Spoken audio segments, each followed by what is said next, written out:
ওরে, অনেক রাত হলো যে রে। কার কতটা মাছ ধরা হলো? বলে উঠলেন বিশু খুড়ো। গ্রামের বাইরের জলায় এই প্রথমবার মাছ ধরতে এসেছে বিশু খুড়ো, নগেন এবং অমৃত। গ্রামে এরকম আরো তিনটে জেলের দল থাকলেও কেউ এই জলায় মাছ ধরতে আসে না সাধারণত। সকলে ভয় পায়। কালী জলার এই জলকে সকলে যে কিসের ভয় পায় তা অবশ্য কেউ আজও অবধি সঠিকভাবে বলতে পারে না। মাছ তো মেলাই ধরলুম গো খুড়ো। কেন যে লোকে এখানে মাছ ধরতে আসে না কে জানে। বুঝলি না, গাঁয়ের মূর্খ লোকজন সব। এই কালীজলাটা গ্রামের বাইরে হওয়ায় লোকে যা পেরেছে রুটিয়েছে। তা হতে পারে। এই যে দেখ, আমরা 1 ঘন্টার ওপর মাছ ধরতেছি, এখনো কোনো আজব কিছু তো দেখলুম না। হয়েছে হয়েছে, অনেক বাহাদুরি ফলিয়েছিস। এবার চল চল বাপেরা, যা মাছ ধরিছি বেচলে পরে সারা মাস আর কাজ করতে লাগবে না হয়তো। চল চল। বিশু খুড়ো নগেনদের দলের পান্ডা গোছের লোক। তার কথা অমান্য করে না তারা। অমৃত ও নগেন জল ছেড়ে ডাঙার দিকে এগিয়ে গেল। এ গ্রামে খুব বেশি মানুষের বসবাস নেই। সাধারণ চাষাভুষো মানুষ সব। পড়াশুনো প্রায় কেউই করে না। গ্রামের মধ্যে হাট বসে সপ্তাহে মাত্র 2 বার। লোকজনও আসে হাতে গোনা কয়েকজন। রাত নামলেই গ্রামে অন্ধকারের চাদর ছড়িয়ে পড়ে। মানুষজন প্রায় বেরোতেই চায় না। এই কালীজলার পরেই গ্রামের মধ্যে ঢোকার বন জঙ্গলময় এলাকা। মাছ ভরা পোলো এবং জাল ঘাড়ে করে হাতে লণ্ঠন নিয়ে বাড়ির দিকে ফিরছে 3 জন। 3 জনের মেজাজি আজ ফুরফুরে। এই পোড়া গ্রামে যে আরও 2 পয়সা ইনকামের নতুন রাস্তা তারা খুঁজে পেয়েছে, সেই আনন্দেই তারা আত্মহারা। মাছগুলো যা পেয়েছি না খুড়ো, ও বলার মতো না। তা যা বলেছিস বাপ। এই অমৃতটা পেয়েছে সব থেকে বেশি। তা অমৃত, এই বুড়োটাকেও তো বলতে পারিস কি চার দিচ্ছিস জালে আজকাল। বিশু খুড়ো কোনো উত্তর পেল না অমৃতের কাছ থেকে।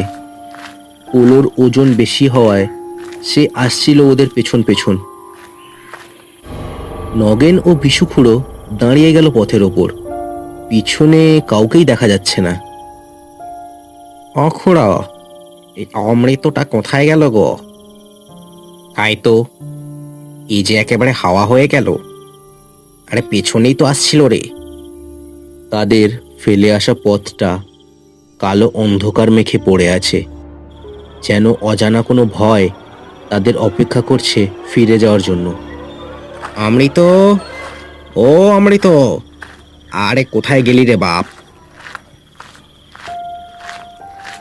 অমৃতের নাম ধরে ডাকতে ডাকতে বিশু খুড়ো ও নগেন ফিরে চলেছে আবার তাদের ফেলে আসা পথে। বন জঙ্গলে তখন দুটো একটা জোনাকির আলো যেন অন্ধকারকেই আরো বাড়িয়ে তুলেছে। তাদের হাতের লণ্ঠনে যেন ছায়া ছায়া মতো কিসব রাস্তার এদিক ওদিক ছিটকে সরে যাচ্ছে। ঝিলের কাছাকাছি এসেছে তারা। দূরে রাস্তার মাঝে একটা লণ্ঠনকে কাত হয়ে পড়ে থাকতে দেখলো। লণ্ঠনটা তখনও জ্বলছে। কাত হয়ে গেলেও তার আলো নেভেনি। অখুড়ো, এ তো অমৃতের লণ্ঠন গো, কিন্তু সে হতভাগাটা কই? তাই তো রে, ওর জাল পোলো কিছুই তো চোখে পড়ছে না। তবে কি গায়ের লোক ঠিক বলে রে? আমরাই এখানে লোভ করে এসে অমৃতকে বিপদে ফেললাম। খুড়ো, তুমি না দলের পান্ডা, চলো এগিয়ে যাই। হতভাগাটা হয়তো আরো মাছ ধরছে, লোভ হয়ে গেছে ব্যাটার।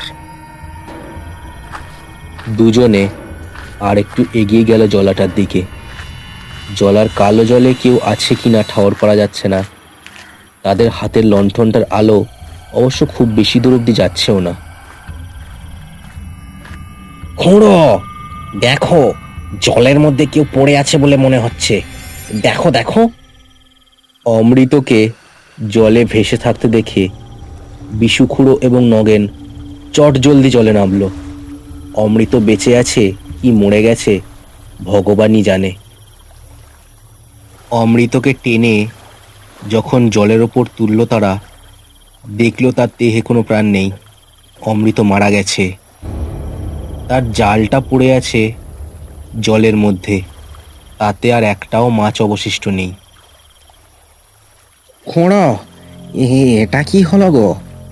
অমৃত মরে গেছে গো, কিন্তু কি করে হলো এটা? মানে আমি তো কিছু বুঝতে পারছি না। বুঝতে কি আমি পারছি ছাই? অমৃতটা এই কালী জলায় আবার ফিরেই বা এলো কেন, সেটাই তো বুঝে উঠতে পারছি না। হঠাৎ তাদের চমকে দিয়ে জলের মধ্যে ভুস করে উঠল এক ছায়ামূর্তি। সারা শরীর তার জলে ভেজা, মাথায় বড় বড় বিশাল বিশাল জটার মতো চুল, জলে চুপচুপে ভেজা সেগুলো, সারা গায়ে মাছের আঁশের মতো আঁশ। মূর্তিটার দিকে তাকিয়ে নগেন যেন একেবারে মোহিত হয়ে পড়েছিল। হাঁ করে তাকিয়ে দাঁড়িয়েছিল মূর্তিটার দিকে।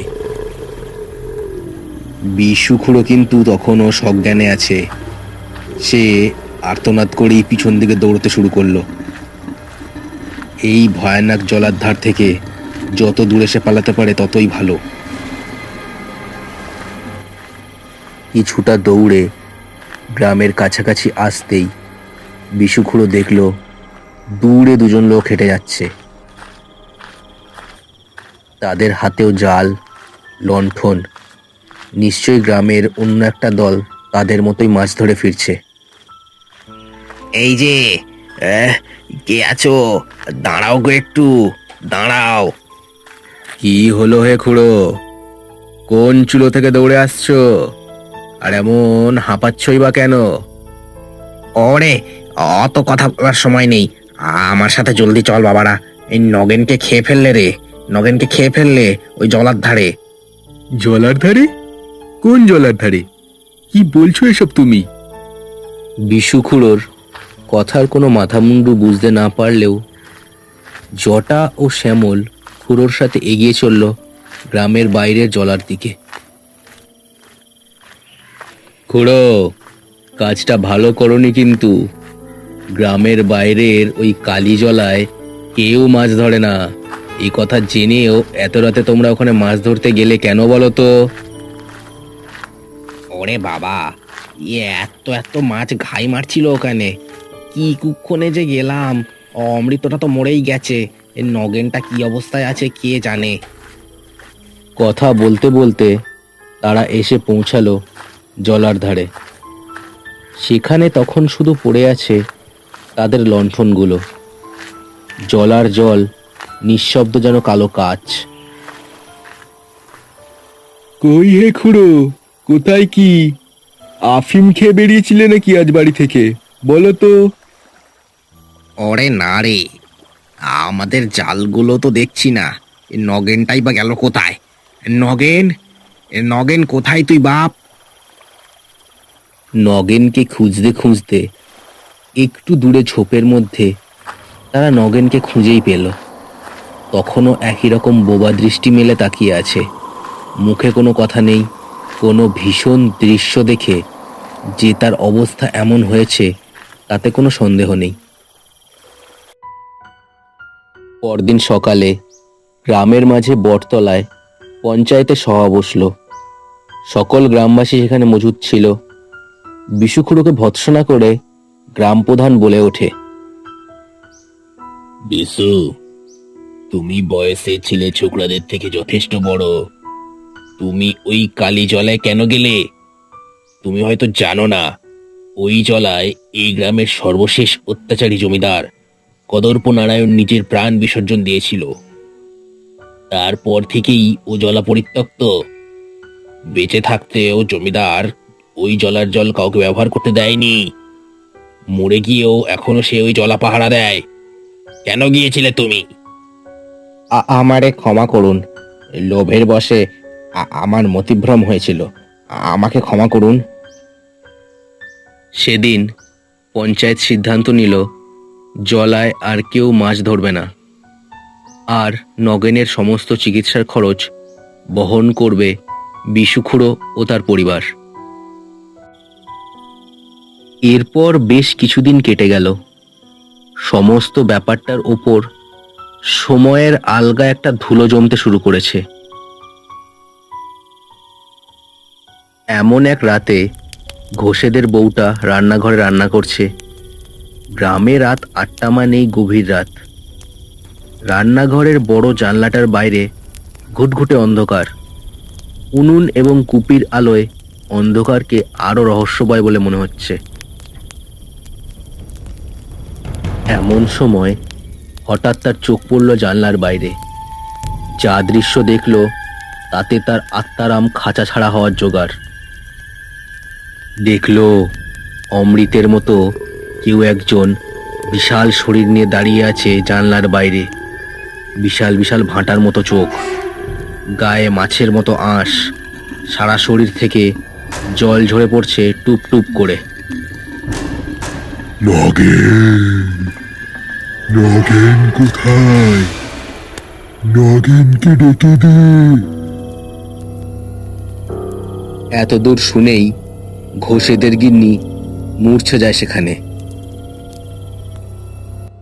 পরদিন সকালে আবার গ্রাম পঞ্চায়েত জমা হলো। আগেরবার সকলের মুখে বিশুখুড়োর জন্য ছিল ক্ষোভ এবং বিরক্তি, কিন্তু এবারে জমে আছে এক চাপা আতঙ্ক। বিশু হাত জোর করে এক পাশে দাঁড়িয়ে আছে। এ কি সমস্যা গ্রামে এনে হাজির করলি রে বিশু? গ্রামের বাড়ি বাড়ি হানা দিচ্ছে যে, এরপর তো দেখবো মানুষ মেরে টেনে নিয়ে যাবে। জ্যাঠামশাই, আমার মনে হয় কালীজলার ওই জমিদারের প্রেত ভর করেছে হয়তো অমৃতের শরীরে, আর সেই জন্যেই অমৃত ওর প্রাণের বন্ধু নগেনকে নিয়ে যেতে চাইছে সাথে করে। বলিস কি? এবার উপায়? বিশু, আরে কি বিপদ আনলি রে বাপ, একে ঠেকাবো কেমন করে? জ্যাঠামশাই, পাশের গাঁয়ে আমার গুরু শ্যামাগুনিন থাকে, তাকে একবার খবর দেওয়া যায়। এরকম অনেক পিশাচকে সে তন্ত্রের বলে আগেও কাবু করেছে, তাকে একবার খবর দেওয়াই যায়। তাই কর বাপ, কিন্তু আজ রাতটা তো নগেনকে বাঁচাতে হবে। এ বিশু, শ্যামল আর আমি আজ নগেনকে পাহারা দেব। কাল গুনিন এলে সে গ্রাম বন্ধন করে দিলে তবে গিয়ে শান্তি। এই রকম এক সিদ্ধান্ত নিয়ে সকলে বাড়ি ফিরে গেল এবং জটা রওনা দিল শ্যামাগুনিনের বাড়ি। গভীর রাত, সারা গ্রাম মরার মতো ঘুমোচ্ছে। নগেন শুয়ে আছে ঘরের মধ্যে। ঘরের বাইরে পাহারারত অবস্থায় বসে থাকতে থাকতে ঘুমে ঢুলছে বিশু ও শ্যামল। প্রধান একধারে অকাতরে ঘুমোচ্ছে। হঠাৎ এক চিৎকারে ঘুম ভেঙে গেল প্রধানের। দেখল নগেনের দরজা খোলা। নগেনকে মেঝের ওপর দিয়ে টেনে হেঁচড়ে নিয়ে যাচ্ছে কেউ একটা। তার একটা পা ধরে আছে একটা আঁশওয়ালা হাত। এক নিমেষে নগেনকে টেনে নিয়ে চলে গেল বাইরে। সে কালীজলার দিকে টেনে নিয়ে যাচ্ছে নগেনকে সেই হাত। পাহারারত 3 জন তখন প্রাণপণে দৌড়চ্ছে তার পিছনে। 3 জনে যখন দৌড়তে দৌড়তে জলার ধারে এসে পৌঁছালো, দেখলো জলের মধ্যে দাঁড়িয়ে আছে বিশাল এক মূর্তি। সারা গায়ে তার আঁশ। 3 জনে একই জায়গায় জমে গেল। যে দৃশ্য তারা দেখছে তা কোনোভাবেই সাধারণ নয়। এক হাতে পুতুলের মতো ঝুলিয়ে রেখেছে নগেনকে সে। নগেনের চোখ বন্ধ, ভয়ে অজ্ঞান হয়ে গেছে। ওরে, ওকে ছেড়ে দে, ওদের দোষ নেই, আমি এনেছিলাম ওদের ওখানে, ওকে ছেড়ে দে। বলা মাত্রই চুপ করে জলের মধ্যে ফেলে দিল নগেনকে সে। তারপর বিশাল হাত বাড়িয়ে তুলে নিল বিশুকে। খেলনা পুতুলের মতো বিশুকে হাতে ধরে রাখলো মূর্তিটা। তারপর হতভম্ব 3 জোড়া চোখের সামনে ধীরে ধীরে জলের মধ্যে ডুব দিল সে। এরকম ভাবে হাত বাড়িয়েই অমৃতকেও যে এই মূর্তিটাই জলে ডুবিয়ে মেরেছিল তাতে কোনো সন্দেহ নেই। হঠাৎ প্রবল বজ্রপাত হলো জলের ওপর। জলার ধার আলেয়া হয়ে গেল এক মুহূর্তে। সবাই অবাক হয়ে দেখল জলার এক ধারে বসে আছে এক জটা জুটধারী তান্ত্রিক। তার পাশে দাঁড়িয়ে আছে জটা। জটা তবে শ্যামাগুনিনকে নিয়ে সঠিক সময়ে এসে হাজির হয়েছে। পাপিষ্ঠ জমিদার, জীবিতাবস্থায় এই পুকুরের জল কাউকে ব্যবহার করতে দিসনি তুই। মৃত্যুর পরেও তোর লোভ আর হিংসা চাইনি। তবে আজই তোর শেষ দিন, প্রস্তুত হ।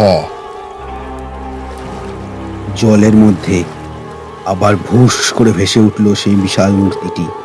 তারপর হুঙ্কার দিয়ে এগিয়ে আসতে লাগলো শ্যামাগুনিনের দিকে। আবার আকাশ চিড়ে বিদ্যুৎ নামলো। তারপর সরাসরি গিয়ে পড়ল মূর্তিটির মাথার ওপরে। মুহূর্তের মধ্যে আগুন ধরে গেল মূর্তিটির গায়ে। প্রবল এক আর্তনাদ ছড়িয়ে পড়ল সারা আকাশে। কয়েক মুহূর্ত, তারপর সব চুপ। মূর্তিটি ডুবে গেল জলে। জল শান্ত হয়ে গেল আবার আগের মতো। সকলে নিঃশ্বাস বন্ধ করে অপেক্ষা করতে লাগলো পরের ঘটনাটি ঘটার জন্য। হঠাৎ মরা মাছের মতো অমৃত এবং বিষুখুড়োর দেহ ভেসে উঠল মূর্তিটি যেখানে ডুবে গিয়েছিল সেখানে। কালীজলার আতঙ্কের শেষ। দুজন নিরীহ মানুষের বলি দিয়ে হলো। লোভ যে কতটা প্রাণঘাতক হতে পারে তার নিদর্শন পেল সেখানে উপস্থিত সকলেই।